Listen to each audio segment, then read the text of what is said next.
Halo teman-teman semua, kembali lagi bersama Adinda di channel Batas Kisah.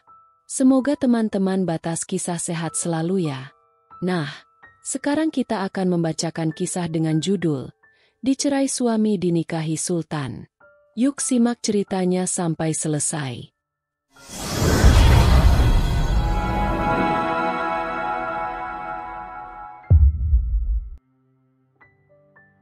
Kamu mau kemana? Tanyaku pada Alia istriku. Tumben dia pakai baju gamis, berjilbab pasmina, memakai bedak dan lipstik. Beda jauh dengan hari-hari biasa yang hanya memakai daster bolong-bolong serta bau asap. Mau ikut abang? Aku melotot mendengar jawaban Alia. Mau ikut? Yang benar saja? Apa nanti kata teman-teman kantorku? Gak usah abang pergi sendiri saja, ketusku. Wajah Alias ketika berubah muram tapi aku tak peduli dengan semua itu. Kenapa bang? Bukankah di undangan tertulis kalau undangan itu untuk suami istri? Tanya Alia lirih. Ya memang begitu tulisannya tapi aku gak akan ngajak kamu. Tapi kenapa bang? Bukankah aku ini istrimu?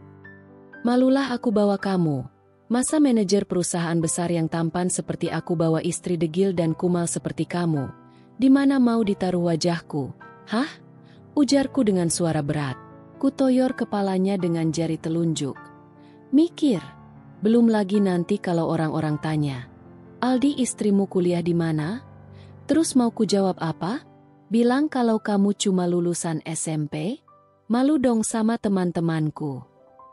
Alia diam dan menunduk. Mungkin menyadari siapa dirinya. Kalau kita sudah gak selevel lagi sekarang. Kalau boleh dibilang kastaku jauh di atasnya. Masih untung dia gak aku ceraikan. Ya sudah aku di rumah saja bang. Nah gitu dong. Sadar dikit. Sudah tak cantik. Dekil. Bodoh. Masih untung aku gak ceraikan kamu. Kalau lelaki lain pasti sudah diceraikan kamu. Ketusku. Sengaja ku keraskan suaraku agar perempuan ini sadar akan posisinya. Ya bang, maaf.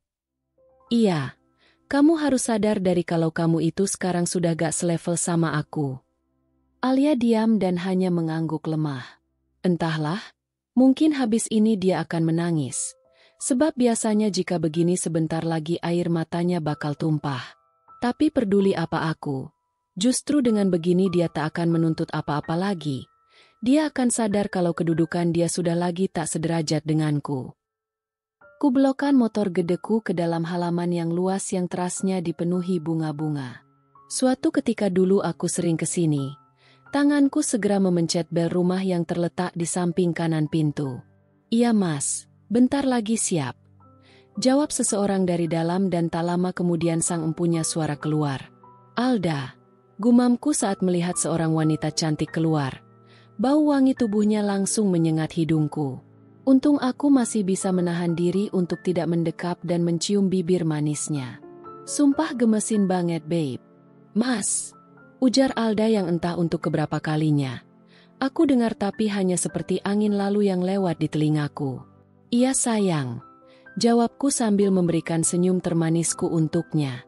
Kok bengong sih? Aku sedang memastikan kalau di depan aku ini benaran manusia. Ih, sebuah cubitan melayang ke lenganku. Sakitnya membuatku meringis. Mas pikir aku hantu, ujar Alda kesal. Bibirnya cemberut. Alisnya sedikit menyatu. Namun, bagiku tetap saja cantik. Bukan sayang, mas pikir kamu bidadari jatuh dari mana, gitu? Ujarku yang sukses membuat pipi Alda bersemu merah. Udah gombal melulu, ujar Alda. Kami pun berjalan bergandengan menuju motor gedeku yang terparkir di halaman. Kita naik motor mas? Ujar Alda dengan mata membulat karena memang waktu janjian aku gak bilang kalau aku naik motor. Iya sayang. Jawabku sambil menggaruk kepalaku yang gak gatal. Rusak dong dandananku. Ujarnya dengan nada kesal dan memonyongkan bibirnya. Namun, justru membuat aku makin gemas melihatnya. Sabar ya sayang. Bulan depan kita naik mobil. Ujarku. Senyum mengembang dari bibir Alda. Janji ya? Kata Alda. Janji. Yok naik. Di sepanjang perjalanan aku sengaja mengerem mendadak agar Alda memeluk tubuhku dan saat tubuhnya merapat ke tubuhku aku merasa ada jutaan bunga tumbuh di hatiku. 35 menit kemudian kita sampai di pesta. Tuh kan mas, rambutku jadi rusak. Omel Alda sambil membenahi rambutnya di depan kaca spion. Sabar sayang, gajian kan tak lama lagi. Bujuku walau jujur aku masih bingung. Uang apa yang akan kupakai untuk DP kredit mobil? Aku masih punya banyak tunggakan yang harus dilunasi tapi aku juga tak mau malu di depan pacarku yang cantik dan seksi ini. Senyum Alda mengembang. Beneran ya? Ujarnya manja membuat jantungku berpacu lebih cepat. Iya sayang. Jawabku lembut. Di sepanjang pesta aku memperkenalkan Alda sebagai istriku. Aku baru saja beberapa bulan dipindah tugaskan jadi manajer ke perusahaan yang berbeda jadi tak satu pun yang tahu kalau Alda bukan istriku. Pesta berlangsung sangat meriah dan selama itu banyak yang memuji keserasian kami. Siapkan minuman dan belikan makanan kecil. Teman-temanku menunggu di luar. Ujarku pada Alia sambil menyerahkan beberapa lembar uang ratusan ribu. Iya bang. Buruan, jangan sampai teman-temanku menunggu. Ujarku bernada perintah. Alia berjalan buru-buru keluar. Namun, ku cegah saat akan lewat pintu depan. Kamu mau lewat mana? Alia mengkerutkan alisnya. Ya lewat pintu bang. Maksudku jangan lewat pintu depan. Lewat pintu samping saja. Tapi kenapa bang? Tanya Alia bingung. Lewat samping lebih cepat. Ujarku berbohong. Yang benar aku malu kalau sampai teman-temanku tahu kalau aku punya istri dekil dan yang aku bawa ke pesta kemarin hanya mantan yang kebetulan sedang CLBK. Iya bang. Jawabnya tanpa membantah. Segera kutemui teman-temanku di teras. Istri lo mana bro? Tanya salah seorang temanku. Aku paham yang dimaksud tentu bukan Alia tapi Alda karena yang mereka tahu istriku adalah Alda. Biasalah bro lagi arisan sama teman-teman kuliahnya. Wah, istri lo lulusan apa? Dia kuliah di luar negeri bro. Gak kerja bro, sayangkan ijazahnya. Tanya temanku yang satunya. Dulu kerja tapi sejak menikah dia lebih memilih ngurusin gue. Ujarku bangga. Permisi bang. Alia datang dengan nampan berisi minuman dan makanan kecil. Dia memoles sedikit wajahnya dan sudah ganti baju tapi bagiku tetap saja dekil dan bau asap. Silahkan diminum. Ujar Alia lembut dan aku segera memberi kode pada Alia untuk segera masuk ke dalam. Bisa jatuh harga diriku jika mereka tahu kalau istriku yang asli hanyalah wanita biasa yang hanya lulusan SMP. Dekil pula. Mau ditaruh di mana mukaku yang ganteng ini? Kirain tadi itu istri lo bro? Soalnya aku sering lihat wanita itu keluar masuk rumah lo. Jelas bukan dong. Dia tuh cuma pembantu di rumah ini. Jawabku jumawa. Reng. Sebuah suara mengagetkan kami dan kami refleks menoleh ke sumber suara. Mataku membulat. Napasku turun naik. Dadaku bergelombang. Alia. Bentakku saat melihat wanita bodoh dan dekil itu. Menjatuhkan nampan yang dia bawa dan minuman yang dia bawa tumpah dan membasahi baju salah satu temanku. Tadi ada salah satu temanku minta air es jadi Alia kembali lagi untuk memberi air yang mereka minta. Sorry bro, pembantuku itu memang gak guna. Kataku kesal. Maaf mas. Ujar Alia setengah menunduk. Hai perempuan kampung. Sadar diri dong. Kamu jangan kurang ajar sama tamuku. Ingat kamu tuh cuma pembantu di rumah ini. Ujarku penuh emosi saat tangan Alia dengan cekatan mengambil tisu dan hendak mengelap baju temanku yang basah. Wanita itu tampak tertegun sesaat dan mendongak menatapku. Sudah mbak, gak apa-apa kok. Ujar temanku sopan dan malah melirik Alia istriku. Dasar perempuan ganjen. Awas kau. Sudah kamu ke belakang. Ambil sapu. Bersihkan lantainya. Pembantu. Kerja gitu saja gak becus. Mau ku pecat? Ujarku dengan nada tinggi. Tentu saja agar teman-temanku tahu betapa tegasnya aku sama bawahan karena di antara mereka ada anak bosku. Alia tergopoh sambil menunduk pergi ke belakang tanpa bicara sepatah kata pun. Baguslah. Mungkin dia merasa malu sama tamuku. Gara-gara dia, baju tamuku jadi basah. Wanita gak guna. Bawa nampan saja bisa jatuh. Jangan kejam-kejam lo bro. Pembantu juga manusia. Kasian dia, kata Aldo. Aldo sebenarnya anak dari pemilik perusahaan. Namun, ayahnya memintanya kerja dari bawah dulu, supaya Aldo kelak tahu gimana keras dan susahnya mencari uang. Begitulah cerita Aldo padaku saat kutanya kenapa dia yang anak pemilik perusahaan justru bekerja sebagai manajer biasa. Aku memang gini bro, kalau ada karyawan yang kerjanya gak beres, langsung kusikat. Jawabku tegas. Aldo tampak menggelengkan kepala mendengar kata-kataku itu. Tapi aku yakin dalam hatinya dia simpati dengan sikap tegasku. Bro udah siang nih, kita permisi dulu ya. Ujar Aldo diikuti teman-teman yang lain. Ku antarkan teman-temanku hingga ke halaman depan dan masuk ke mobil masing-masing. Baru aku sadar tinggal aku seorang yang naik motor. Hambulan depan apapun caranya aku harus punya mobil. Demi Alda biar dia makin cinta padaku. Batinku. Aku tersenyum sendiri membayangkan betapa bahagianya Alda nanti saat aku datang membawa mobil baru. Aku yakin gadis cantik itu pasti akan memelukku, mencubit pipiku dengan gemas dan kemudian menciumnya. Membayangkan itu semua membuat hatiku makin rindu dengan pujaan hatiku itu. Allahu Akbar. Ujarku kaget saat kakiku tiba-tiba menginjak tumpahan air di lantai tadi dan hampir saja tubuhku terjatuh. Untunglah aku bisa menguasai diri hingga tak terpleset tadi. Alia, Alia. Teriaku memanggil Alia hingga suaraku menggema ke seluruh ruangan. Namun, wanita dekil itu tak juga menampakkan diri membuat emosiku kian menjadi. Dasar gak guna. Disuruh bersihin malah entah ngelayap kemana. Awas kau. Aku melangkah dengan tergesa menelusuri setiap inci ruangan tengah dan dapur. Namun, sosok yang aku cari tak juga kutemui. Entah kemana wanita dekil tak tahu diri itu. Alia. Teriaku lagi berharap wanita itu menyahut ucapanku. Namun, nihil. Aku nyuruh kamu bersihin lantai, bukan tiduran. Seruku saat melihat orang yang aku cari ternyata ada di dalam kamar. Alia berbaring tertelungkup dan menyembunyikan wajahnya di bantal. Dengar tidak? Seruku kian keras. Kalau tak ingat melakukan KDRT itu dosa, sudah kutarik rambut wanita bodoh itu. Alia membalikkan tubuhnya dan mendongak menatapku. Matanya tampak merah dan sembab, tapi aku tak peduli. Kamu keterlaluan bang. Ucapnya dengan napas tak beraturan dan dada yang bergelombang. Aku ini istrimu bang. Mungkin memang pendidikanku tak sebanding denganmu, tapi setidaknya hargailah aku bang. Gak usah drama deh. Basi tahu gak? Mendingan sana kamu bersihin lantai yang kotor.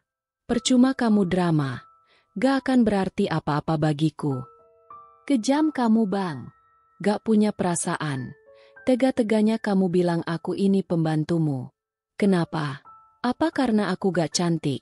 Gak wangi makanya kamu bilang gitu ke teman-temanmu? Tanya Alia. Matanya yang tadi berembun sudah mengeluarkan butiran-butiran air yang sepertinya mendesak ingin keluar sejak tadi. Namun dia tahan dan aku tetap tak peduli dengan semua itu. Nah itu tahu, kamu tuh cuma lulusan SMP gak selevel denganku. Malulah kalau ku bilang kamu istriku. Mau ditaruh di mana coba mukaku? Jawabku datar. Alia menggeleng. Kulihat air matanya kian deras mengalir membasahi pipi. Sesekali disusutnya air mata itu dengan jari. Kamu benar-benar seperti kacang lupa kulit bang. Kamu lupa siapa yang membuat kamu jadi seperti ini? Yah, pakai nanya. Aku sukses begini ya karena akulah. Aku pintar makanya aku jadi manajer. Kalau aku bodoh kayak kamu ya selamanya lah jadi babu. Buruh pabrik dengan gaji kecil dan pas-pasan. Ujarku jumawa dan bangga pada diriku sendiri. Kamu berubah bang. Sudah, gak usah banyak cakap. Mending kamu sekarang bersihin itu lantai terus kamu masak. Aku lapar nih. Ujarku sambil menjatuhkan tubuh ini ke tempat tidur. Semenit kemudian. Perempuan tak tahu diuntung. Ngapain kamu masih mematung di situ? Sana kerjakan apa yang aku suruh. malah bengong. Cukup bang. Kusipitkan mataku melihat wanita dekil itu. Cukup. Apanya yang cukup? Aku sudah capek dengan segala perlakuan kamu bang. Sudah cukup aku sabar selama ini. Aku minta cerai. Mataku langsung membulat mendengar ucapan Alia. Cerai? Apa aku tak salah dengar? Aku sudah capek dengan segala perlakuan kamu bang. Sudah cukup aku sabar selama ini. Aku minta cerai. Mataku langsung membulat mendengar ucapan Alia. Cerai?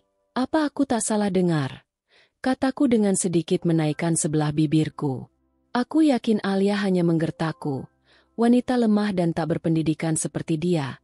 Mana bisa hidup di luar sana? Ijazah juga cuma SMP. Alia menggeleng. Enggak bang, tekadku sudah bulat. Untuk apa aku tetap mendampingi abang kalau keberadaanku gak pernah abang anggap?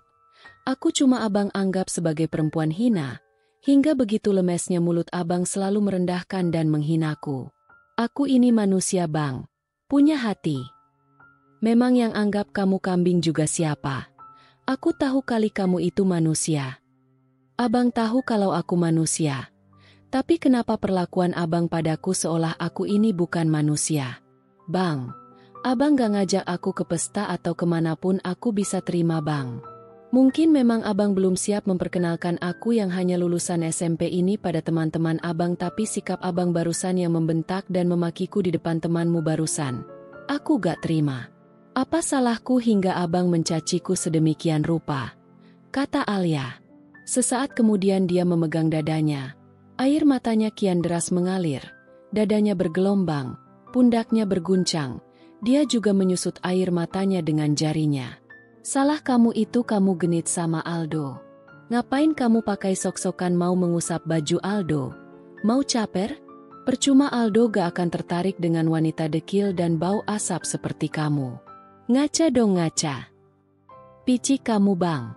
Aku mengambil tisu untuk membersihkan baju Mas Aldo sebab aku merasa salah sama dia. Aku yang membuat bajunya basah. Itu pun abang mau cemburu. Aku terkekeh mendengar kata-kata Alia barusan. Apa katanya? Cemburu? Apa katamu? Aku cemburu? Perempuan udik. Kalau aku masih berstatus buruh pabrik yang hitam dan dekil seperti dulu, bisa jadi aku cemburu. Lah kalau sekarang, ya nggak banget lah kalau aku cemburu sama kamu. Di luar sana banyak tuh cewek-cewek cantik dan seksi pada ngantri jadi istriku. Alia kembali menggeleng. Sombong kamu bang. Ingat bang, harta, jabatan itu semua hanya titipan yang suatu saat bisa saja diambil oleh pemiliknya. Halah, gak usah ceramah kamu. Bilang saja kamu ngiri dengan kesuksesanku. Senyap kali ini Alia tak menjawab. Dia membalikkan tubuhnya dan berjalan menuju almari. Diambilnya tas lusuh yang dulu dia bawa lalu dengan cekatan memasukkan baju-bajunya ke dalam tas. Wah gawat kalau Alia pergi. Siapa yang akan aku suruh-suruh? Nyari pembantu sekarang ini gak mudah dan gak murah. Batinku. Kamu serius mau cerai? Kamu sudah pikirkan baik-baik mau tinggal di mana? Ujarku. Senyap. Alia tak menjawab ucapanku. Hanya tangannya yang masih sibuk memasukkan baju-baju lusuhnya ke dalam tas. Dengar tidak? Mumpung aku masih baik dan ngasih kamu kesempatan nih. Kamu mau tinggal di mana kalau pergi dari sini? Mau tinggal di kolong jembatan? Ujarku setengah meledek karena aku tahu Alia pasti bingung setelah pergi dari sini. Alia yatim piatu dan rumah peninggalan orang tuanya juga sudah habis dijual untuk bayar hutang. Itulah aku bisa memperlakukan dia sesuka hati. Aku tahu gak mungkin dia berani meninggalkan rumah. Lebih baik aku tinggal di kolong jembatan tapi ada yang anggap aku manusia daripada tinggal di rumah gedongan tapi aku tak dianggap manusia. Jawabnya datar namun penuh penekanan. Siapa bilang tinggal di bawah jembatan kamu dianggap manusia? Yang ada kamu diusir ke sana kemari sama Satpol PP. Alia menghentikan aktivitasnya lalu mendongak menatapku sebentar lalu kembali tangannya memasukkan baju-bajunya. Tak mengapa, aku masih punya Tuhan. Aku yakin dia akan memberi pertolongan pada hambanya yang lemah dan tak berdaya ini, ujarnya lirih. Namun, masih bisa ku dengar. Halah, Kalau memang Tuhan mau menolong kamu, itu rumahmu gak bakalan disita oleh bank. Kamu pasti masih punya rumah. Nyatanya, rumahmu disita juga. Ujarku datar. Alia yang tadi masih sibuk mengemas barangnya mendadak menghentikan aktivitasnya dan mendongak menatapku. Rumahku disita juga karena kamu, Mas. Apa kamu lupa? Seru Alia sambil menatap tajam ke arahku. Mendadak air liurku terasa susah untuk ditelan. Baru kali ini Alia berani menatapku setajam ini. Ku tatap Alia yang sudah selesai memasukkan semua barangnya dan menutup resleting tasnya dengan cepat. Aku permisi, Bang. Semoga setelah kepergianku nanti, Abang akan sadar. Harta dan jabatan itu bukan segala-segalanya. Ujarnya sambil menjinjing tas lusuhnya. Jujur aku bingung. Di sisi lain aku ingin mencegah agar dia tak pergi dari rumah. Namun, di sisi lain egoku berbicara. Pantang bagiku mencegah apalagi memohon agar dia tetap tinggal di rumah ini. Jatuh dong harga diri ini jika harus membujuk dia untuk tinggal. Assalamualaikum, Bang. Maaf kalau selama ini aku belum bisa jadi istri yang baik untuk Abang. Ujar Alia yang kemudian menarik tanganku dan menciumnya. Awas ya, kalau kamu balik lagi ke sini, jangan harap aku mau nerima kamu. Seruku. Insya Allah gak, Bang. Sombong. Coba aku mau lihat. Tahan berapa hari dia hidup di luar sana dengan ijazah SMP-nya itu. Batinku sambil mencibir ke arah Alia. Ku perhatikan tubuh kurus berbaju lusuh itu hingga hilang di balik pintu pagar rumahku. Namun, baru beberapa langkah aku melangkah terdengar suara tabrakan yang keras di depan sana. Bunyi gesekan ban dengan aspal pertanda rem diinjak dengan sangat keras. Rak, Alia. Namaku Alia. Lengkapnya Alia Putri Rohali. Usiaku saat ini 25 tahun. Karena keadaan ekonomi keluargaku yang berada di bawah garis yang jauh dari kata berkecukupan, aku terpaksa tak melanjutkan sekolahku dan hanya lulus SMP. Setelah lulus aku memberanikan diri untuk mengadu nasib di kota walau hanya berbekal ijazah SMP. Aku kemudian bekerja di sebuah rumah makan yang berada di kawasan sebuah pabrik. Alhamdulillah walau gaji tak seberapa tapi paling gak aku bisa meringankan beban budeku. Orang yang merawat dan membesarkan aku sejak orang tuaku meninggal. Dari sinilah aku mengenal Bang Aldi. Meski dia bukan satu-satunya lelaki yang aku kenal dan mencoba dekat denganku. Namun, bagiku Bang Aldi yang paling istimewa. Dia sosok pekerja keras dan mempunyai cita-cita yang tinggi. Kami saling bertukar cerita tentang kehidupan kami masing-masing hingga aku merasa nyaman dengannya. Setelah merasa cocok satu sama lain kami pun menikah. Awal pernikahan kami lalui dengan sukacita selayaknya pengantin baru hingga seminggu kemudian. Di kita tunda punya anak dulu ya. Kamu minum pil saja biar gak cepat hamil. Ujar Bang Aldi saat kami baru saja selesai melakukan ritual malam Jumat. Tapi kenapa Bang? Tanyaku bingung. Abang mau kuliah dulu Dik. Mau punya rumah dulu. Punya jabatan baru kita punya anak. Kalau punya anak dulu kan ribet ngurus anak dan kamu gak bisa kerja. Aku diam. Meski di hati ada pergolakan batin namun aku mengangguk juga menyetujui rencana Bang Aldi. Apalagi Bang Aldi juga mengatakan kalau semua ini juga demi masa depan kami. Bulan-bulan selanjutnya aku bekerja membanting tulang untuk membantu biaya kuliah Bang Aldi. Apalagi saat pabrik surut dan Bang Aldi jarang lembur. Gaji Bang Aldi berkurang dan sebenarnya hanya cukup buat makan. Namun, keinginan Bang Aldi yang kuat untuk merubah nasib kami membuat aku semangat membantunya. Aku juga menjadi buruh cuci, gosok demi biaya kuliah Bang Aldi. Rela mengikat perut. Rela menahan keinginan hanya sekedar untuk membeli sepotong daster dan bedak demi untuk bayar uang semester. Bagiku kuliah Bang Aldi lebih penting dari apapun bahkan perut pun sering kuikat untuk menahan lapar asal Bang Aldi lulus kuliah dan kehidupan kami berubah. Alhamdulillah perjuangan kami tak sia-sia. Bang Aldi lulus jadi sarjana bersamaan kembali membaiknya perusahaan tempat Bang Aldi bekerja dan atas izin Allah, Bang Aldi diangkat menjadi manajer walau harus pindah tempat. Alhamdulillah ya Bang, akhirnya cita-cita Abang tercapai juga. Ujarku bahagia. Namun, tidak begitu dengan Bang Aldi dia tampak murung. Dik, pinjam sertifikat rumah kamu ya. Untuk apa, Bang? Abang mau pinjam uang di bank. Abang mau beli motor gede dan buat DP ambil perumnas. Malu dik, masa manajer naik angkutan umum? Ya kan masih baru, Bang. Ya wajarlah kalau belum punya apa-apa. Ujarku datar. Pra. Bang Aldi menggebrak meja hingga nasi goreng di piring dan kopi di hadapannya tumpah. Kamu tuh gak paham persaingan. Manajer harus kelihatan smart dan kaya biar dihormati. Beda dengan kamu yang hanya buruh dan lulusan SMP. Mana ngerti persaingan sosial. Kalau kamu pakai daster bolong juga orang gak akan komen. Aku hanya menghela napas saja mendengar ucapan Bang Aldi. Gak menyangka dia berubah secepat itu. Setelah didesak beberapa kali aku mau memberikan sertifikat rumah peninggalan orang tuaku satu-satunya itu. Namun, 3 bulan kemudian disita karena hutang yang semakin membengkak di bank. Sikap Bang Aldi semakin hari semakin berubah. Tak pernah lagi dia bersikap manis padaku. Padahal aku ikut berjuang hingga dia sukses seperti sekarang ini. Semua seolah tiada artinya. Kamu kalau ada teman-temanku. Jangan ngaku kalau kamu istriku.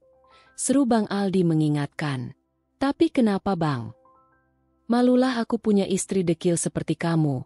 Istri temanku tuh cantik-cantik, pinter-pinter. Lah kamu cuma lulus SMP. Aku memilih diam untuk menghindari pertengkaran. Walau, sungguh hati ini terasa perih bagai dicabik-cabik oleh kata-kata tajam Bang Aldi barusan. Suatu hari teman-teman Bang Aldi datang. Aku sebagai istri tentu senang teman suamiku datang. Aku membelikan banyak makanan dan minuman untuk tamu-tamuku. Namun, saat selesai meletakkan minuman dan makanan kecil dan aku hendak ikut duduk, Bang Aldi langsung memberi kode padaku untuk pergi. Mbak, ada es gak? Panas nih. Tanya salah seorang teman Bang Aldi. Aku merasa teman Bang Aldi ini seperti menganggap aku pembantu. Entah perasaanku saja atau memang karena penampilanku yang sederhana ini. Jadi aku dianggap pembantu. Ada mas. Bentar saya ambilkan. Ujarku pada mereka. Beberapa menit kemudian aku kembali dengan beberapa gelas minuman dingin namun saat berjalan aku kurang hati-hati dan hampir jatuh. Namun, minuman yang kubawa justru tumpah dan mengenai baju salah seorang teman Mas Aldi. Sorry bro, pembantuku itu memang gak guna, kata Bang Aldi. Aku tertegun mendengar ucapan Bang Aldi barusan. Ya Allah, jadi suamiku bilang ke teman-temannya kalau aku ini pembantu. Maaf mas, ujarku setengah menunduk. Mati-matian aku menahan air mataku yang hendak mendesak keluar. Kuambil tisu bermaksud membersihkan baju teman Bang Aldi. Hai perempuan kampung, sadar diri dong. Kamu jangan kurang ajar sama tamuku. Ingat kamu tuh cuma pembantu di rumah ini.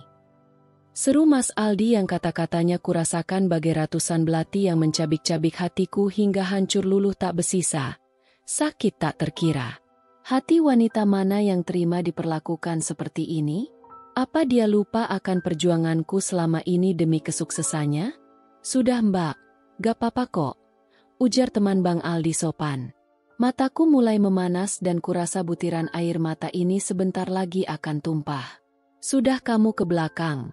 Ambil sapu. Bersihkan lantainya. Pembantu. Kerja gitu saja gak becus. Mau ku pecat? Ujar Bang Aldi dengan nada selayaknya majikan berujar ke pembantunya. Jujur aku ingin teriak ke teman-teman suamiku agar Bang Aldi tak terlena dengan sikap jumawanya. Namun, lidahku keluh. Luka yang ditores suamiku barusan membuat aku lemah tak bertenaga walau sekedar untuk bersuara. Kutumpahkan segala kepedihan dan lara hati ini di kamar. Air mataku tumpah membasahi bantal. Ya Tuhan, kenapa dia tega padaku? Apa dia lupa perjuanganku ya Allah? Demi dia aku rela menahan lapar. Menahan keinginan untuk sekedar membeli sepotong daster yang harganya gak sampai 50.000 demi membantu sekolahnya.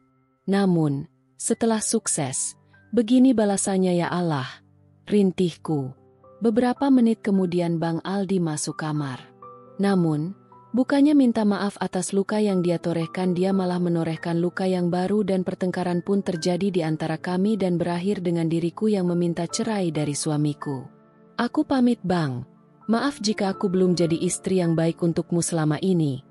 Ujarku berpamitan setelah aku memutuskan untuk bercerai dari suamiku. Seperti biasa lelaki itu tetap pada sikap jumawanya. Terserah. Awas kalau kamu balik lagi ke sini. Wanita bodoh seperti kamu. Bisa tahan berapa lama hidup tanpa aku? Mau kerja apa kamu di luar sana? Tak kuhiraukan kata-kata ketus Bang Aldi yang bahkan masih terdengar mengumpatku di balik pagar. Tekadku sudah bulat. Aku sudah capek dihina dan direndahkan seperti ini. Lebih baik aku pergi. Walau tak tahu kemana kakiku akan melangkah. Aku tak punya arah tujuan. Aku juga tak membawa uang kecuali uang sisa belanjaku tadi siang yang mungkin jumlahnya tak sampai 100.000. Di tengah-tengah rasa bimbang kemana aku harus melangkahkan kakiku tiba-tiba. Bunyi ban bergesekan dengan aspal dan brak. Ya Tuhan! Semua menjadi gelap. Aduh, Alia kenapa ini? Bersambung. Terima kasih teman-teman Batas Kisah. Mohon maaf jika Adinda ada kekurangan dalam membacakan ceritanya. Semoga teman-teman semua bisa terhibur dengan cerita yang Adinda bawakannya. Oh iya, jika teman-teman Batas Kisah menginginkan kelanjutan dari cerita ini, jangan lupa subscribe, like dan bisa bantu komen di bawah ya, agar Adinda lebih semangat untuk menghadirkan kelanjutan cerita yang menarik berikutnya. Sampai ketemu lagi di episode berikutnya ya. Sekian dan terima kasih.